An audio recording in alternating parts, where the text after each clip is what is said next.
Vérité des sports. Archive des sports, Morou, aujourd'hui, c'est beaucoup de souvenirs. On sait que vous avez évolué au Rio Sport d'Anyama, au Stade d'Abidjan. Ces clubs-là qui sont portés disparus.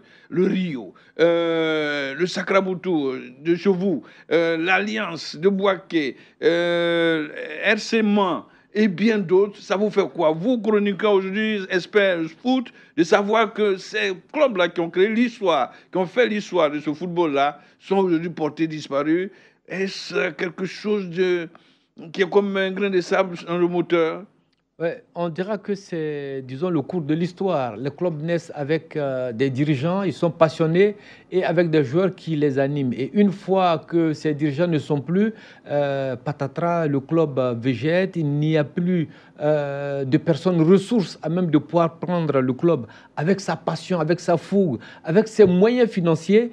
Et finalement, le club tombe et vous allez voir un autre dirigeant qui va naître et avec ses mêmes moyens qui va encore créer une autre structure, un autre club avec un autre nom. Ce qui fait qu'aujourd'hui, ça dénature, défigurer un peu la cartographie de notre football. Beaucoup, ça a dénaturé totalement. Au grand dame de Sori Diabaté qui est obligé de faire pratiquement un championnat de district d'Abidjan. Ce n'est plus ce championnat national où on touchait les quatre coins du pays. Voilà, où vous avez des équipes de Guinée, des équipes de l'Est de la Côte d'Ivoire, le Nord-Ouest, le Nord-Est, par exemple, Bouna, oui. Bonloukou, avec à Bangourou, et vous allez vers l'ouest montagneux, vous avez Danané, vous avez Mans, et vous avez le centre, le centre-ouest, ouais. Gagnoa, Daloa. Et vraiment, on pouvait parler de championnat national. Mais aujourd'hui, vous avez des équipes avec des dénominations. Vous prenez le Racing Club d'Abidjan, mais ils sont Abidjan. Vous prenez FC San Pedro, vous prenez d'autres clubs. Vous avez des noms, mais ils ne sont même pas basés dans leurs différentes régions. Prenez l'Astana, par exemple, tous les joueurs sont pratiquement Abidjan. Ils ne vont à Tanda ou bien dans le Gontougo, à Bonoukou, au Stade Baba Alitimité, que pour aller jouer des matchs. Finalement, ils sont étrangers en même temps que l'équipe qui les accueille là-bas. Finalement, la population ne se sent pas de mise avec leur équipe. Il n'y a pas des ressortissants du terroir et souvent c'est ce qui attire les populations. Regardez, vous prenez un quartier, je cite une ville que je connais bien, Bonoukou, un joueur qui est natif de Zanzan, de Djiminusso, de Labaya, de Kamraya ou bien de Dezosso.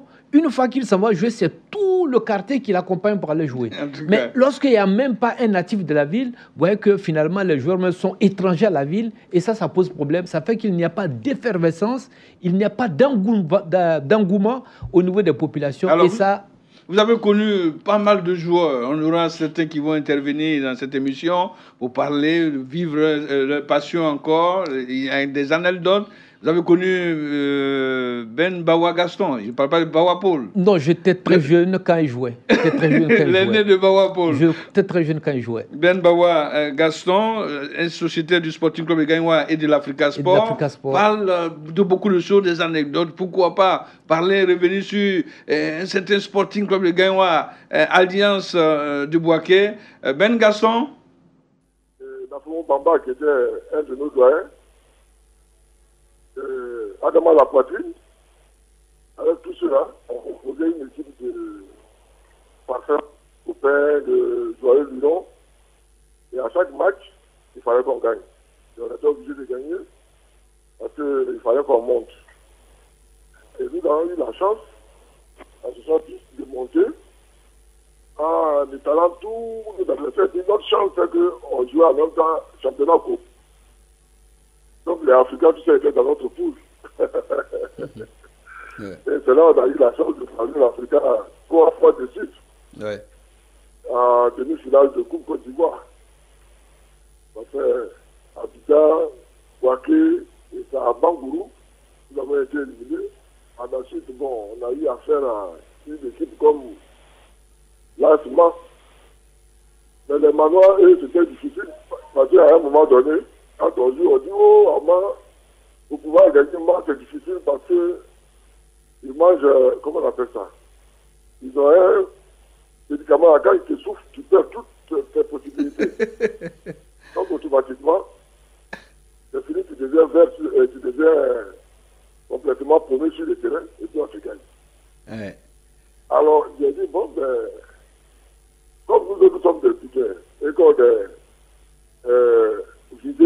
genre de choses.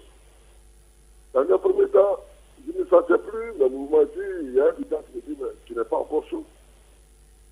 Alors la phrase là m'a frappé l'esprit et j'ai commencé à courir partout, et la sueur a commencé à courir à moi. Et puis par la suite, le premier but, c'est moi qui marque. On me dit, mais on va faire la passe et on va rigoler. Et c'était comme ça, quand nous avons des difficultés sur le terrain, on trouve toujours des mots pour nous galvaniser. Ouais. Et c'est par la suite, quand on a monté en première division, bon, ben, j'étais obligé de partir parce que j'ai eu touche un peu partout, toutes les équipes voulaient de moi. Ainsi que l'Afrique il y a eu le passion pour l'Africain. Il se passait l'Africain. Quand je suis dans l'Africain, c'est pareil. Ok. Alors, Bawa Gaston, pour terminer, que diriez-vous à ce public d'aujourd'hui qui refuse d'aller au terrain? Le championnat se joue devant les gradins vides. Une potion magique venant de vous, quelle proposition, Ben Bawa? La proposition, je vais demander surtout à nos jeunes joueurs, parce que dans le temps, quand dans une équipe, par exemple, à la SEC, vous avez un garçon comme Bazo. Les supporters sont assis. Quand ils voient dans leur rang, beaucoup doivent jouer. Il y a un tel qui doit jouer, ils savent qu'ils ne peuvent pas perdre le match. À l'Afrique aussi, pareil. À l'Alliance, pareil. À Gagnoua, pareil. Quand on regarde, on dit, bon, on va jouer aujourd'hui, dans tous les cas, il y aura un but. Donc, si on doit perdre le match, c'est à 2-1 ou bien 1-1. Mais aujourd'hui, quand vous allez au terrain, votre équipe prend un but, automatiquement tout est foutu. On dit, oh, l'équipe a perdu. On ne peut pas dire quelqu'un pour renverser la vapeur. C'est ce genre d'équipe-là qu'on a besoin. Ils peuvent attirer les gens vers les stades. Parce que c'est des noms. On dit, ah, il y a un tel qui joue dans telle équipe. En tout cas, il peut nous faire revivre des bons moments. Aujourd'hui, il n'y en a pas. Il n'y en a pas. Quand vous regardez toutes les équipes, quand il y a un qui est fort, il part en France. Quand il y a un qui est fort, il va en Europe. Donc, ce qui fait que c'est difficile. Donc, les gens qui sont à la maison chez eux veulent bien aller au terrain. Mais, comment on appelle ça? Quel exploit ils vont aller voir? Quel genre de jeu ils vont aller admirer? C'est ça leur problème aujourd'hui. Oui, vraiment. Vraiment. Le football ivoirien ne produit plus de grands joueurs. Ok. Ben Bawa Gaston, j'ai été très heureux de vous retrouver et de converser un peu avec vous. Vous étiez archive de sport pour parler un peu de ces grands souvenirs marquant l'histoire du football ivoirien. Merci beaucoup. Vous avez été l'un des acteurs également de ce football. Que Dieu vous garde.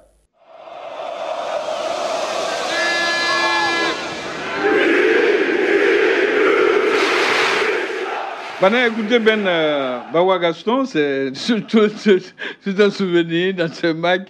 À moi, par exemple, on dit il y a un fétiche, lorsqu'on vous souffle comme ça, vous perdez le souffle. Il a fallu se chauffer pour être en condition, sinon que c'était de l'heure, c'était de la grosse mystification aussi, deux fois. Effectivement, de leur époque, il y a tellement d'anecdotes. Et quand les aînés nous racontent souvent les années, on tombe des nues parce que il y avait beaucoup de métaphysique dans tout ce qui se faisait. Il fallait partir chez les féticheurs, il fallait se lever à des heures indues au cours de la nuit pour laver des potions magiques qui étaient données par-ci par-là. Aujourd'hui, ce n'est plus le cas, mais il faut dire que véritablement, à l'écouter, on semble revivre ce grand passé qui unissait pratiquement toute la Côte d'Ivoire sportive. La Côte d'Ivoire sortait de l'indépendance qui a été faite en 60, et donc ces joueurs-là étaient véritablement des joueurs mythiques qui ont marqué leur temps et les populations avaient envie de les voir. Et surtout qu'il a commencé à voir la radio, et plus tard la télévision. Et quand on parlait de tout cela, dans les zones, on les entendait dans les coins les plus reculés, toutes les populations voulaient les voir, les toucher. Est-ce qu'effectivement ce sont des hommes ou bien ce sont des extraterrestres? J'avoue que les gens avaient la chair de poule. Et aujourd'hui, quand ils racontent ces anecdotes, on a l'impression d'être sur une planète. Alors, Kofi Konan Bébé, on vous a connu comme un roc de défense. Quelle était la particularité de Kofi Konan Bébé? Parce que vous étiez gros, parce que vous étiez infranchissable? Je crois que pour moi, il y avait la volonté. Il y avait la volonté et puis j'aimais la chose. Il y avait la volonté, il y avait l'ambiance. Pour nous, ce n'était pas pour chercher de l'argent parce que à l'ancien temps, il n'y avait même pas d'argent. nous, on jouait pour la gloire. Et, disons, on aimait la chose, c'est tout. On aimait. Alors, ce duel, on nous en parle encore. Bébé Pokou, il fallait être au stade Fauboyens pour voir un peu. Oui. Pokou, a-t-il été votre poison ou bien c'est vous qui avez été le poison de Pokou? C'est moi qui ai été le poison de Pokou. Parce qu'avec moi, il n'a jamais marqué. Ah bon? Voilà. Avec moi, bon, il y a Didier Edouard, il y a, comment dire, Yoro Alphonse, mais avec Pokou, il m'a jamais marqué. Il marque le cela, je ne dis pas non, quand je ne suis pas là. Mais sinon, quand je suis là, je le tiens à la culotte. Quand bien que nous sommes des amis, on fait tout ensemble. Donc, tu vois, avant même d'aller au terrain, on se lance des défis. C'est comme moi, Emmanuel Kassi, j'étais ensemble au lycée. Quel genre de défi? Quel genre de défi? Défi de vaincre, comment dirais-je, l'adversaire. C'est-à-dire, quand beaucoup disent je vais te dribbler, moi aussi je lui dis carrément tu ne passes pas. Je ferai tout pour que tu ne passes pas et tu ne gardes pas mon nom. Je vais t'empêcher. Ça a toujours existé. Sinon, quand je ne suis pas là, beaucoup, il a souvent gagné les buts avec le Stella. Mais quand je suis là, c'est les deux noms que j'ai cités, Didier Edouard, Yoro Alphonse, c'est eux qui étaient mes bêtes noires. Les journalistes d'alors n'ont pas peut-être révélé cette appellation. De nos jours, on va essayer de vous tirer cela quand même de la gorge. Kofi Konan Bébé, pourquoi Bébé? Bébé, j'étais tout petit et je jouais avec les grands. Et à cette époque, il y avait un grand joueur marocain, on appelait Lardi Ben Barek. Et c'est ce nom-là, quand les grands m'ont vu jouer, j'avais le coup franc, je tirais, comme Ben Barek, et le nom Bébé est resté.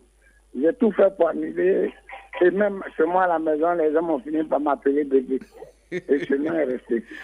Et pourtant, c'est au moins 180 kilos pour près de 1m90, Kofi Konan Bébé. On termine. Pourquoi, comment expliquez-vous aujourd'hui, Bébé, ces équipes-là qui ont fait le beau jour de la Côte d'Ivoire, qui ont disparu de la scène? Je parle de RC Man, de l'Alliance, du Sacraboutou, du Café Lodio, plein de clubs comme ça. Qu'est-ce que ça vous fait? Bon, je dirais que purement et simplement, on n'a plus de vrais dirigeants. Hein. Nous n'avons plus de vrais dirigeants parce que à notre époque, il y avait des dirigeants. Je cite par exemple le cas du stade d'Abidjan où on voyait Maître Conan Julien, Maître Mondon. À l'Africa, on voyait Zinsou, on voyait Pépé Paul. Au Cela, on voyait Hossein Yansou. On voyait, comment dirais-je, les dirigeants que j'ai connus au Cela. Il y avait des vrais dirigeants. Le vieux Douti Demandé, le papa de notre grand frère Abou Demandé, c'était des fanatiques, c'était des hommes qui aimaient d'abord la chose. Et ensuite, ils sont venus, ils se sont identifiés en prenant la tête. Donc, vous voyez, nous-mêmes, ça nous encourageait. Voilà. Kofi Konan Bébé, merci beaucoup. Bonne heureuse année et que Dieu fasse en sorte que vous restez encore en vie pour suivre un peu ce football ivoirien en question. Ok, merci. Mais vous, et merci à vous pareillement. Merci, grand frère.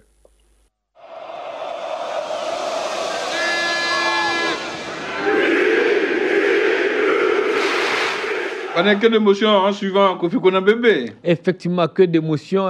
Moi, j'ai eu une chance de le voir tout jeune au stade au Fouboigny.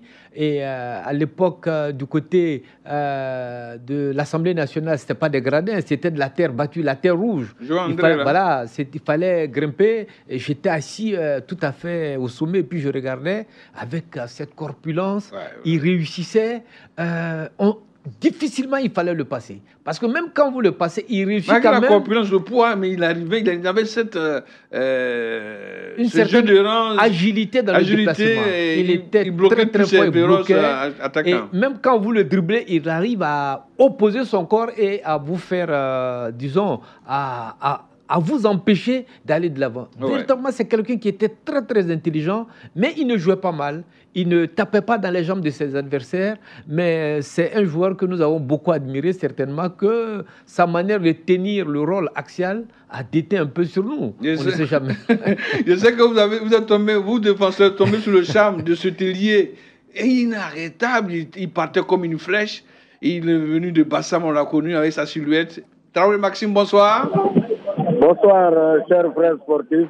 Ouais. Alors, Traoré Maxime, c'est l'USC Bassam. Traoré Maxime, ce sont ses rencontres avec d'autres équipes. On en parlait en introduction, Sacraboutou, Alliance. Ça vous fait quoi de comprendre qu'aujourd'hui, au niveau de la cartographie de la Côte d'Ivoire, ces équipes-là n'existent plus?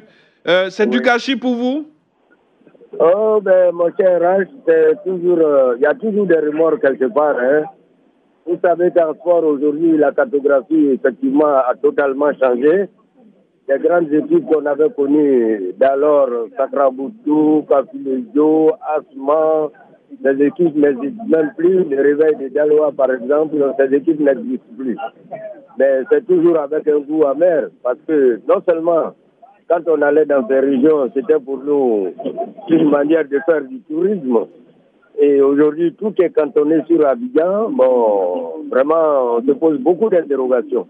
Ouais. Alors, les équipes sont... Traoré Maxime, c'était cette flèche aujourd'hui, sans exagérer, c'est pas que Banek me dira le contraire. Votre point de vitesse, un peu, ça avoisine un peu à celle de Usain Bolt. Vous allez tellement vite. Quel était le secret de cette exécution ultra rapide sur le côté? Ben, d'abord, sur le terrain plat, j'avais une vitesse, comme vous le dites, phénoménale. Hein. Je m'entraînais sur les 100 mètres et les 200 mètres. Ah bon? Sur les pistes, voilà. Et dès que j'étais en possession du ballon, j'avais au moins deux manières de tester mon adversaire direct. C'est-à-dire que je le vois en vitesse pure et puis en dribble. Maintenant, quand je vois une faille de ce côté, je l'exploite le maximum possible. Et avant d'aller jouer contre une équipe, on connaissait également à qui on avait affaire. Bon, ça allait faciliter encore les choses. Donc moi, je me faisais souvent des soucis pour des arrières droits comme Dieu qui m'ont posé pas mal de soucis. Parce qu'en vitesse pure, voilà. C'est là, et en vitesse pure, il allait aussi vite que moi. À part lui, ben... Tous les autres là, vraiment, c'était presque de la poussière derrière. C'est pas pour me... Alors, Traoré Maxime de Bassam, en allant jouer au championnat, quel est le voyage qui était redouté chez Maxime Traoré, quitter Bassam, aller à Bouaké, c'était difficile, Bondoukou difficilement. Quel est le voyage qui était un peu redouté par votre équipe de l'USC Bassam d'alors? C'était surtout à Bondoukou, parce que la route n'était pas ce qu'il fallait. Il fallait mettre du temps pour arriver à Bondoukou. Il y avait de la poussière, il y avait, Ama, il y avait le climat, parfois, qui jouait des tours aux gens. À Bouaké aussi, parfois, il y avait l'Harmattan. À part ça, les équipes de l'intérieur, nous, notre souci, c'était de gagner les équipes d'Abidjan. Les équipes de l'extérieur, on n'en tenait pas trop rigueur. Mais pour nous, quand tu gagnais une équipe d'Abidjan, tu étais plus à l'aise, mon cher Rach. Okay. Parce que toute la semaine, tout le monde te salue dans la ville. Là. Parce que tu as battu une équipe d'Abidjan. Voilà. Ne quittez pas, il y a Morou Bane qui veut vous poser une question. Morou. Bonsoir, grand frère. Bonsoir. Oui, madame. mais qu'est-ce qui explique le fait que le grand frère n'a jamais quitté Bassam? Tu es toujours resté dans cette ville-là. Tu es l'un des rares. J'avais vraiment aimé cette ville balnéaire et tous mes amis, presque, parce que pour avoir une bonne équipe, il faut que vous soyez de bons amis. Et comme on était très sincères entre nous, parfois j'avais eu l'idée de partir, mais c'était toujours avec un pincement, mais j'étais obligé de revenir sur mes pas. Ça j'avais tenté, hein, il y a des équipes qui m'ont fait la cour et tout ça. Mais j'avais toujours opté pour la ville de Bassam que j'aimais particulièrement. Je ne sais pas pourquoi, mais j'aimais bien la ville. Traoré Maxime, faites-nous rêver un peu. Quels étaient vos équipiers? On peut en avoir une idée, au moins une centaine ou bien une dizaine? Du côté de Bassam, on avait un groupe d'amis. Aka Emmanuel, que vous devez connaître très bien, que les gens appelaient souvent Aka Laguerre. Mon ami Bouti Simplice. Oui. Abbé Adou Simon. Ouais. Niang Seydou. Oui. El Adidien, père à son âme aujourd'hui, qui n'est plus avec nous. Oh. Et vraiment, c'était de bons petits joueurs. Et un que j'ai failli oublier d'ailleurs, à un moment donné, nous avons fait les 2 ailes de l'équipe nationale, c'est bien à nous, Gomé et Alexis. Oui, Gomé et Alexis, effectivement. Voilà, du côté de Yopougon. Ouais, à qui je transmets un bonsoir. Oui, on a vu cette époque, l'équipe nationale de... Donc on a connu, c'était la belle époque, il faut dire la vérité. Lagos 80. Ouais, en 80, à Lagos, surtout, avec des grands joueurs comme Laurent Pocou, qui venait, père à son âme, qui venait d'arriver de France, qui nous avait rejoint. Et on est allé à Lagos, malheureusement, on n'a pas pu passer tout le cap et on est revenu au pays. Comme ça, on a côtoyé des grands joueurs comme le Laurent Pocou, le Caleb Bialy, Mo Emmanuel, qui faisait à l'époque les beaux jours de la Côte d'Ivoire. Oui, Maxime Traoré, on n'oubliera pas cette expédition de Lagos 80. On n'avait pas fait grand-chose, c'est vrai, mais on n'oubliera pas de suite ce match contre le Nigeria, ce duel Niaouré-Émile. Ségou le Debami. Tout à fait. Oui, c'était quand même quelque chose de phénoménal. Avait surplombé partenaire et adversaire. Ça, je me souviens très bien. D'accord, Maxime. C'est pas faux, c'est vrai, c'est juste. Merci beaucoup. Comme on le fait, bonne année et puis bon. C'est plutôt moi qui vous remercie. Merci. Bonne heureuse année à vous aussi, Rach Nessan. Merci. Et à très bientôt. À très bientôt. Merci. Vérité des sports. Radio Côte d'Ivoire, Abidjan 88.fm.